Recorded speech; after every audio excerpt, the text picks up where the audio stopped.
SNS 속 화려한 인플루언서들, 개성 있는 외모와 패션으로 각종 유명 브랜드와 협업은 물론 팬들과 활발하게 소통하며 마치 연예인을 보는 것 같은 느낌을 주기도 하는데요. 그런데 내가 알고 있던 인플루언서가 사실 누군가의 조작으로 만들어진 가상의 인물일 수도 있다는 사실 알고 계셨나요?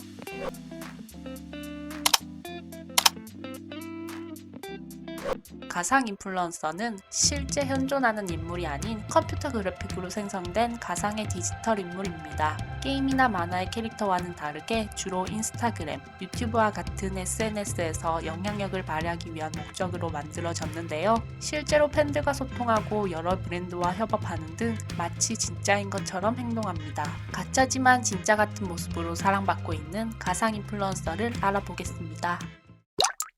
이름 로지, 나이는 22살, 키 171cm, 몸무게 52kg, 사이더스 스튜디오 X에서 개발한 국내 최초 가상 인플루언서입니다. 본명은 오로지이며 오직 단 한 사람이라는 의미라고 합니다. 무쌍의 눈매를 지닌 개성 있는 이미지로 과감한 스타일링을 즐깁니다. 작년 8월에 인스타를 개설한 후 3개월 만에 팔로워 1만여 명을 모으는 인기를 끌었지만 누구도 그가 가상임을 눈치채지 못했다고 하는데요. 가상인간이라는 사실이 공개되기 전까지 모두가 실존 인물로 알고 있었다고 할 정도로 실제 사람과 굉장히 유사한 외모를 갖고 있습니다. 커밍아웃 이후 로지는 패션 잡지 화보 촬영 등 본격적인 모델 활동을 시작했는데요. 얼마 전 가상 인플루언서로는 최초로 국내에서 활발히 모델 활동 중인 실제 모델 아이린과 콜라보레이션 화보 촬영을 진행해 화제가 되기도 했죠.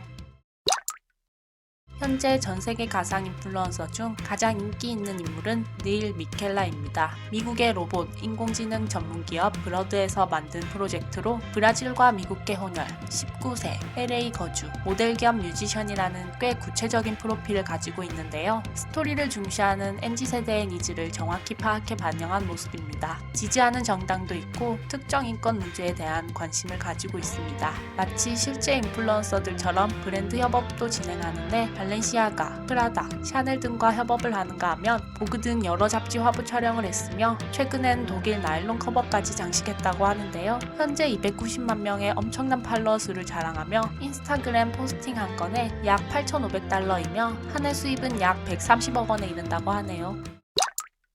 이마는 지금을 뜻하는 일본어로 시대의 아이콘이 되고자 탄생했습니다. 일본 CG 전문 회사인 모델링 카페에서 개발한 이마는 분홍색 단발머리가 인상적인데요. 일본의 한 패션지 모델로 데뷔해 셀린느와 같은 명품 브랜드와 콜라보를 진행하기도 했으며 최근에는 도쿄 하라주쿠 이케아 매장 오픈을 홍보하기 위한 프로젝트에 참여해 해당 전시장에서 3일 동안 생활하는 영상을 공개해 화제가 되기도 했죠. 요즘 세대의 라이프 스타일을 반영한 듯 자신과 같은 가상인물인 남자친구와 공개 데이트도 즐기며 반려견 계정까지 운영한다고 하는데요. 연수입은 7억 원에 달하는 것으로 알려져 있다고 하네요.